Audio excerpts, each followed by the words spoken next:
প্রিয় অষ্টম শ্রেণীর শিক্ষার্থীরা, শুভেচ্ছা নিও। আজকে আমি তোমাদের স্বাস্থ্য সুরক্ষা বিষয়ের বার্ষিকের অন্তর্ভুক্ত সিলেবাসের ষষ্ঠ অধ্যায় রোগ ব্যাধিকে সঠিকভাবে জানি, সুস্থ থাকার নিয়ম মানি, এখান থেকে বিভিন্ন ছক ও প্রশ্নের সমাধান করে দেব। প্রথমে তোমাদের বলবো, যারা আমার চ্যানেলটি সাবস্ক্রাইব করো নাই তারা আমার চ্যানেলটি সাবস্ক্রাইব করবে এবং আমার সাথে থাকবে। তাহলে চলো আমরা ক্লাস শুরু করি। সুস্থ ও সুন্দর জীবন আমরা সবাই প্রত্যাশা করি। কে চায় অসুস্থ হতে? নিজেকে সুস্থ রাখা, ভালো রাখা একটি বড় যোগ্যতা। সুষম খাদ্য, শরীরচর্চা মেনে চলা উচিত ইত্যাদি অনেক কিছুর উপরেই সুস্থ থাকা নির্ভর করে। সেই সাথে নিজেকে সুস্থ রাখতে রোগ ব্যাধিও দূরে রাখতে হয়। বিভিন্ন ধরনের রোগ সম্পর্কে জেনে তা প্রতিরোধের উপায় প্রয়োগ করতে হয়। যেমন সাধারণ রোগ, সর্দি কাশি ছাড়াও আমরা আরো অনেক সংক্রামক রোগে আক্রান্ত হতে পারি, যেগুলো আমাদের দৈনন্দিন জীবনে আচরণ, সামাজিক ও পারিবারিক পরিবেশে মেলামেশা এর সাথে জড়িত। এর বাইরে আরো এমন অনেক মারাত্মক সংক্রামক রোগ রয়েছে যেগুলো বিভিন্ন প্রতিষেধক টিকা গ্রহণের মাধ্যমে প্রতিরোধ করা যায়। শুধু সংক্রামক রোগই নয়, বিভিন্ন কারণে আমাদের শরীরে নানা রকম অসংক্রামক রোগও বাসা বাঁধতে পারে। এই সমস্ত রোগ একজনের শরীর থেকে অন্যজনের শরীরে ছড়ায় না, কিন্তু আমাদের দৈনন্দিন জীবন আচরণের কারণে এই সমস্ত রোগে আক্রান্ত হওয়ার ঝুঁকি বেড়ে যায়।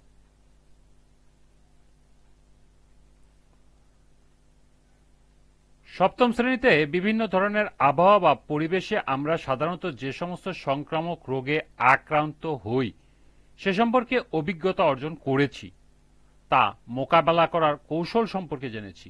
এবার শিখন অভিজ্ঞতায় আমরা নিজেদের জীবন আচরণ পরিবর্তন করে কিভাবে বিভিন্ন রোগে আক্রান্ত হওয়া থেকে নিজেকে রক্ষা করতে পারি তা শিখব। এর জন্য প্রথমে প্রশ্নপত্র তৈরি করে একটি জরিপ করব।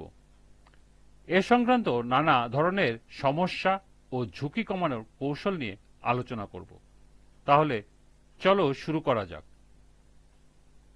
প্রথমে এখানে একটি বক্স দেওয়া আছে, লক্ষ্য করো, সংক্রামক ও অসংক্রামক রোগ সচেতনতা জরিপ।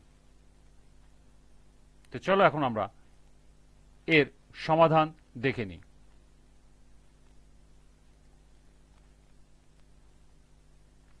এর সমাধান হবে, সংক্রামক ও অসংক্রামক রোগ সচেতনতা জরিপ করার জন্য তৈরিকৃত প্রশ্নমালা নিম্নরূপ। অর্থাৎ আমরা সংক্রামক এবং অসংক্রামক রোগ সংক্রান্ত একটা জরিপ পরিচালনা করব, যে জরিপের জন্য আমাদের কিছু প্রশ্নের প্রয়োজন।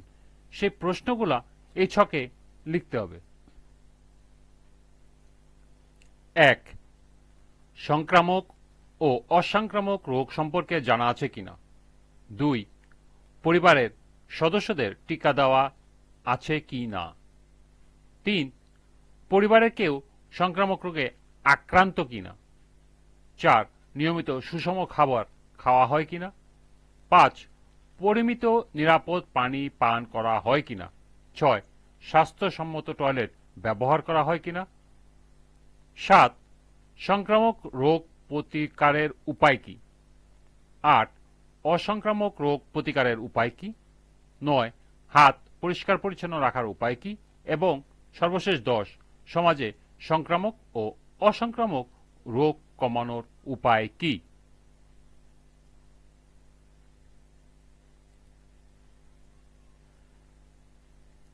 শিক্ষকের পরামর্শে আমরা সকলে মিলে সংক্রামক ও অসংক্রামক রোগ সচেতনতা জরিপ করার জন্য একটি প্রশ্নপত্র তৈরি করেছি। এই প্রশ্নপত্র ব্যবহার করে আমরা আমাদের পরিবার ও প্রতিবেশী, কমপক্ষে ২টি পরিবারের সদস্যদের কাছ থেকে তথ্য সংগ্রহ করি। তথ্য সংগ্রহ করার সময় আমরা অবশ্যই তাদের সম্মতি নিব এবং বলবো যে এই তথ্য শুধুমাত্র আমাদের শ্রেণীকক্ষে শিক্ষার অভিজ্ঞতা অর্জনের জন্যই ব্যবহার করা হবে এবং যেখানে কারো কোনো নাম উল্লেখ থাকবে না। এরপর জরিপের তথ্য সংকলন। আজকের ক্লাসটি এ পর্যন্তই। পরবর্তী ক্লাসে জরিপের তথ্য সংকলন এর সমাধান করে দেব। সবাইকে আবারও বলছি, যারা আমার চ্যানেলটি সাবস্ক্রাইব করো না তারা আমার চ্যানেলটি সাবস্ক্রাইব করবে এবং আমার সাথে থাকবে। সবাইকে পরবর্তী ক্লাস দেখার আমন্ত্রণ জানিয়ে আজকের মতো আমি এখানেই শেষ করছি। আল্লাহ হাফেজ।